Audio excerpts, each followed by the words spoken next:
This video deals with account maintenance. The first function is editing the license name, which is normally the name of the educational institution. Click the pencil next to the name and enter the new name and click OK. The second function allows you to customize your home page with your school logo.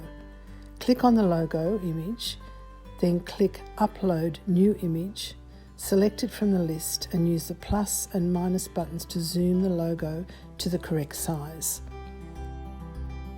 This software uses the domain from email addresses to determine the correct registration that a teacher or student belongs to.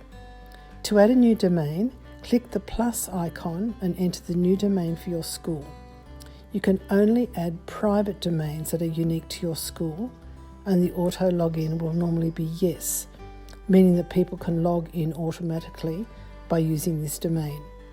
Set the Who field to those who can log in using this domain.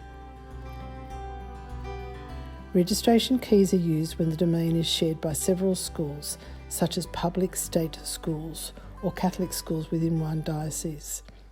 Set up a registration key to allow people to log in to your registration using this domain and this registration key.